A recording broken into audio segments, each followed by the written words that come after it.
The Lord be with you. And with your spirit. Proclamation from the Holy Gospel according to Saint Luke.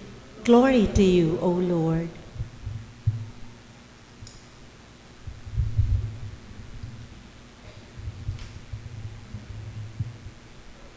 Mary said, "My soul proclaims the greatness of the Lord. My spirit rejoices in God, my Savior, for he has looked upon his lowly servant. From this day all generations will call me blessed. The Almighty has done great things for me, and holy is his name. He has mercy on those who fear him in every generation. He has shown the strength of his arm and has scattered the proud in their conceit. He has cast down the mighty from their thrones and has lifted up the lowly. He has filled the hungry with good things. The rich he has sent away empty. He has come to the help of his servant Israel, for he remembered his promise of mercy, the promise he made to our fathers, to Abraham and his children forever." Mary remained with Elizabeth about 3 months and then returned to her home. My dear friends, the Gospel of the Lord. Praise be to you, Lord Jesus Christ.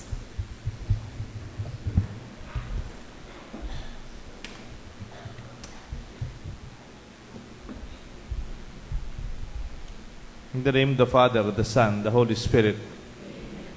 Good evening, my dear friends. Are you happy?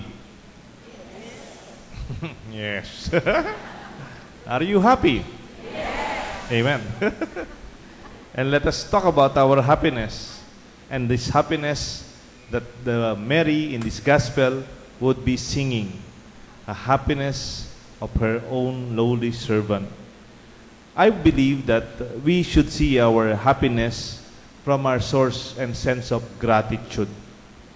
Minsan po, when you see you're blessed, and the more you see that you are blessed, the more you see that you are blessed by God in different ways, all the more you become grateful. All the more you become happy. Magkakadugtong-dugtong po yan. Hindi lang magpinsan-pinsan, magkakapatid. Sense of blessedness brings forth a sense of gratitude and thankfulness, and ultimately, this will redound to real happiness. Naranasan niyo ba yung minsan na nagpapasalamat ka? Nagpapasalamat ka sa mga tinanggap mo, kung ano man yun. And then as you are doing it, you realize, as you are thanking and you are grateful, you are very happy. And at the same time, you make the person you are thanking happy. You are spreading the happiness. If you make a little analysis, if you may, about unhappy people, yung mga taong hindi masaya.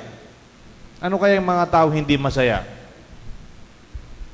It does not follow na mayaman ka, dapat masaya ka. Marami pong mayaman na hindi masaya.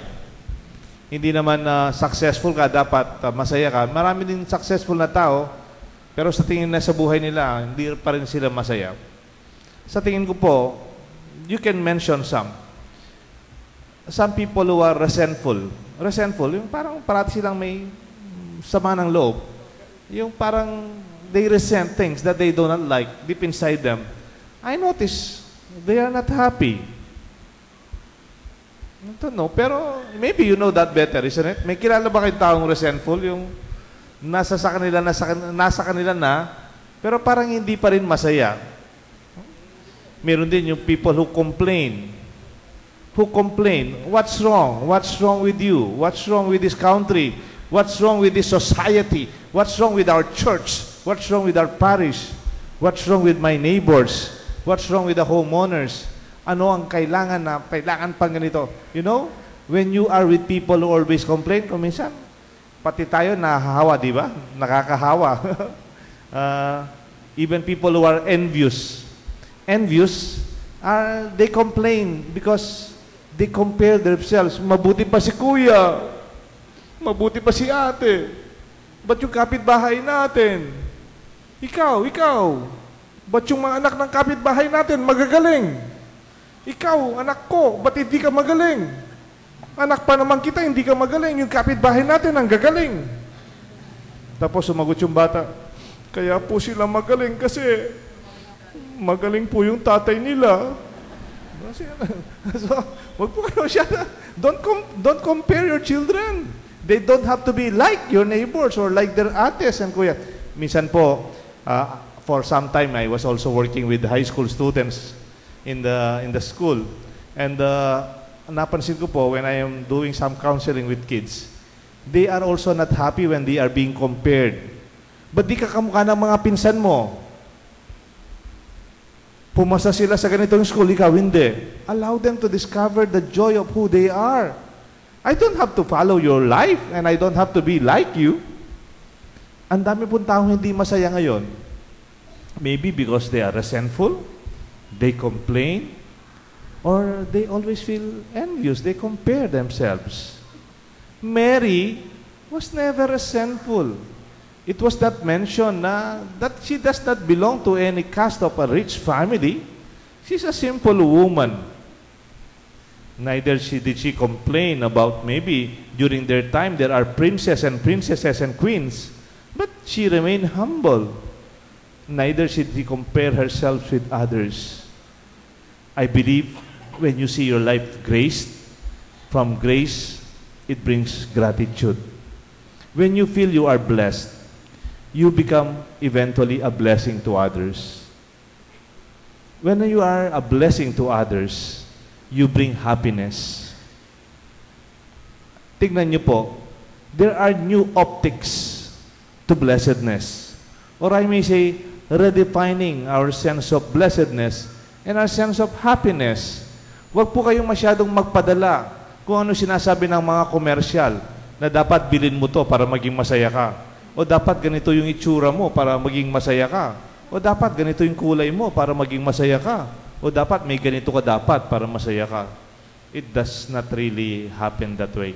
You can buy it if you want to, but you realize after buying it, pag luma na yung kotse mo, o pag may mas magandang bahay na, o may bagong cellphone na, do you think you are still happy? I think the gospel today redefines our understanding of blessedness and happiness. Look at Canticle of Mary, the Song of Mary. My spirit rejoices in God, my Savior. Look at her terms of rejoicing. It is from the Spirit. Their happiness is from her soulfulness. That when your soul and your spirit is happy, everything will follow.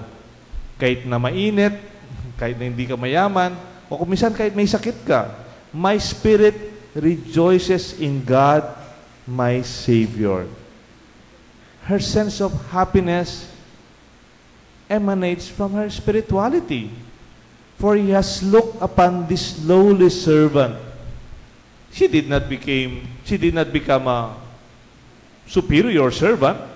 She remained a lowly servant, a handmaid, a maid servant of the Lord.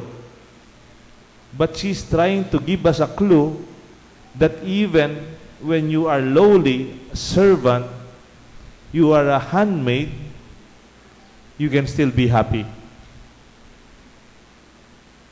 Tell your children, the real secret to happiness is not always buying the things that you can see or you have to buy materially. Lalo na ngayong Pasko. Nakakalungkot pag Pasko, our focus actually is material gifts, di ba? What I could give. Maganda naman, nakakasimba tayo. It also would focus on things that our life as a church, as a community, as family could celebrate also. Napansin niyo po, ang dami ng mall dito sa San Fernando? Ha? Ang daming mall, no? Di naman nanganganak, dumarami rin sila. Ang daming, ang traffic na rin. Ha? Dati nung bata ko, yung mall, nasa Manila lang eh. You really have to go to Manila to go through a mall. Today, you just walk. It's already a mall. And then another one. Then another one. I hope during Sundays, go to the church. Spend more time praying with your family. Mas matipid po yun. Then, bilhin na kayo ng prutas doon o konting something for the kids. But it's more wholesome, isn't it? I'm not saying you don't go to the material things. If you need, why don't you buy them? But I tell you, I hope our sense of happiness like Mary can also be more than material things. You can say, my soul, my spirit rejoices. I think Jesus, the son of Mary, also followed the way Mary would see happiness. Look at Jesus, the way he had his own definition of blessedness. He re-articulated his sense of happiness and blessedness from Luke chapter 6, 20 to 26. It's called the Beatitudes. Look at Jesus redefining blessedness. Blessed are the poor, for the kingdom of God is yours. Sino pa naman nagsabing blessed ang poor? But Jesus is telling us, the poor are blessed. They have the kingdom with them. Blessed are you who are now hungry. You will be satisfied. Blessed are you who are now weeping. You will laugh. As if Jesus is giving us a clue that even when you are poor, even when you are hungry, or by this time you may be weeping and in a big problem, I tell you, there is blessedness and there is the secret of happiness in these situations. It's a sense of deep fulfillment and soulful experience of the grace of God in our life. Kaya nga po, even Elizabeth, when she greeted Mary yesterday in our gospel of the visitation, Mary, blessed are you among women. Is she talking about biglang yumaman si Mary? Biglang nanalo siya ng house and lot? O malaking bahay? O nagkaroon ng magandang posisyon sa palasyo? These are not the things that Elizabeth was talking about, the blessedness of Mary. Mary was blessed because she had Jesus with her. Mary was blessed among women because she said yes to the invitation of the angel Gabriel. My dear friends, we could also become prophets of the new perspective of happiness. Do not compare your life with others. Huwag mo nang tignan yung, ba't ganyan ang ugali ng taong to, ba't di magbago? Let God take good care of them. Take good care of your life. Take good care of yourself. Mary did not complain about other women in the gospel. Mary did not talk about the sinfulness of other people. She was only talking about her lowliness as a servant of the Lord.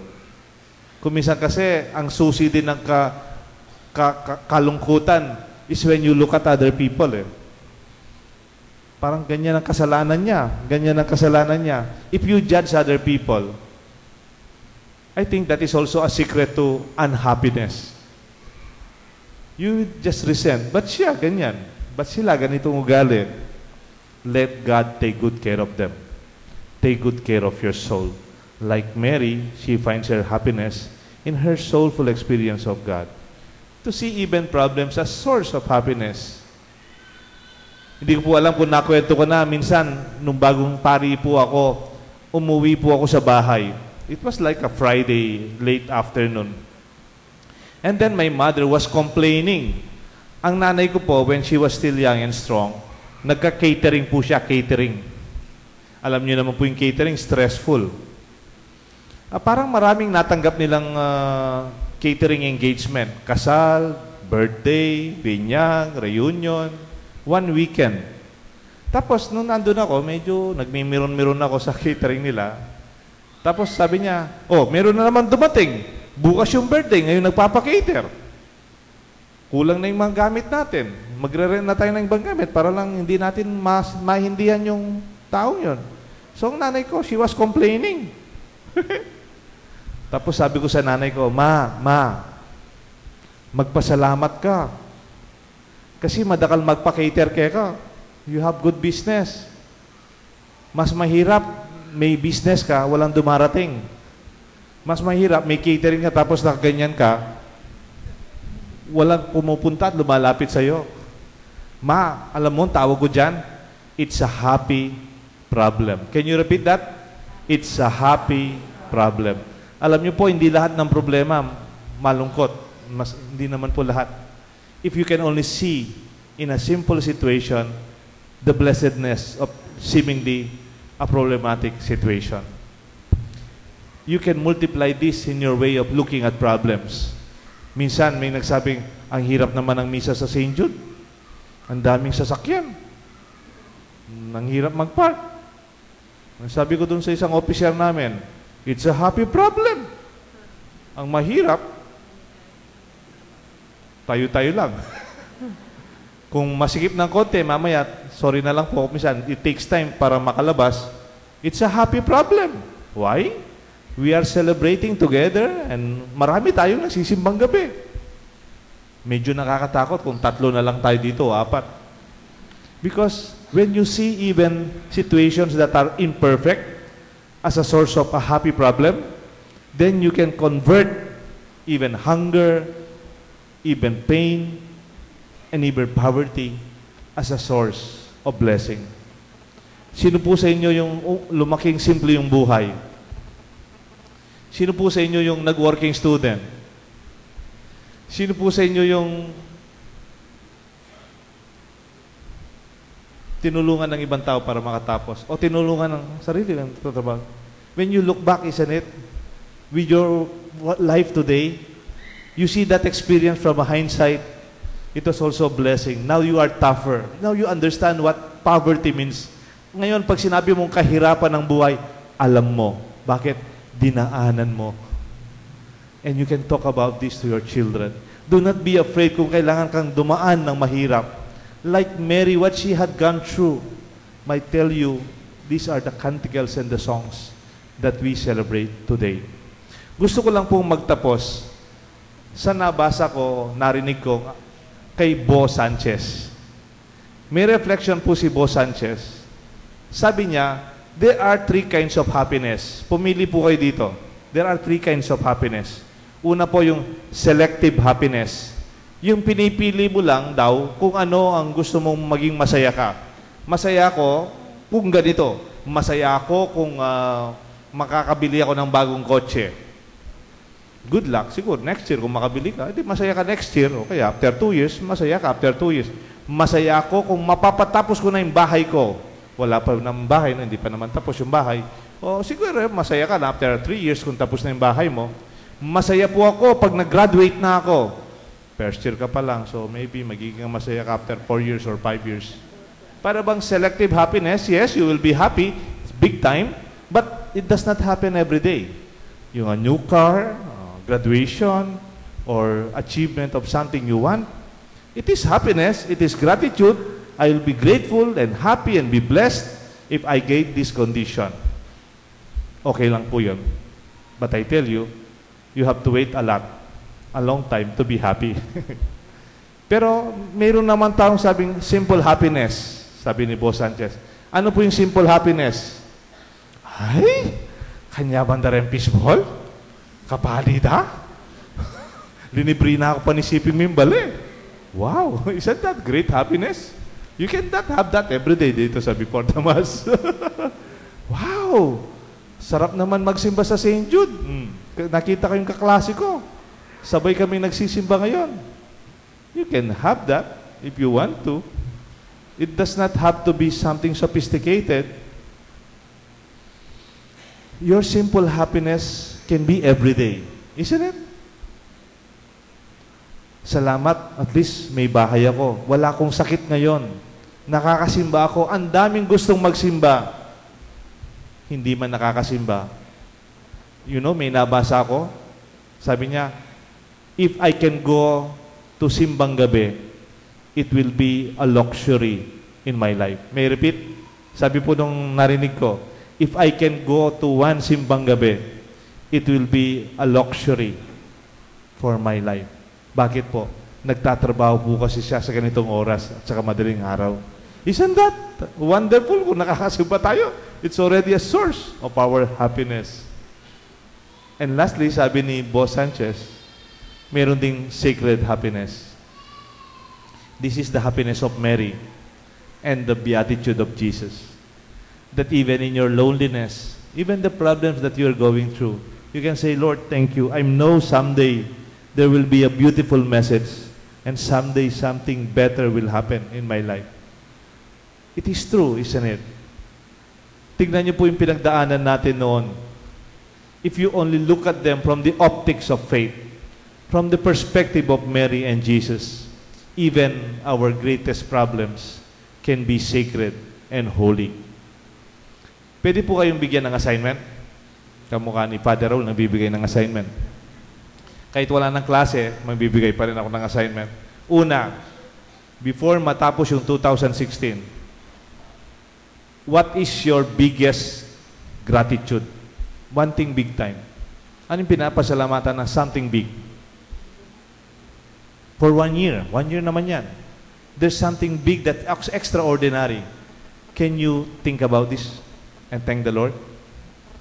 And then second, what are the simple happiness that you have that you can enjoy? Gardening, cooking, good health, a happy family, a good community. Thank the Lord. And lastly, what are your sense of sacred happiness? That in spite of our difficulties and problems, please write them down. These experiences of mine, they may be problems, but they are happy problems. They are sacred happiness. And let us proclaim them like Mary, like Jesus. Let this be our canticle. May God bless us all. The Father, the Son, and the Holy Spirit. Amen. Tumawa naman po kayo, konti.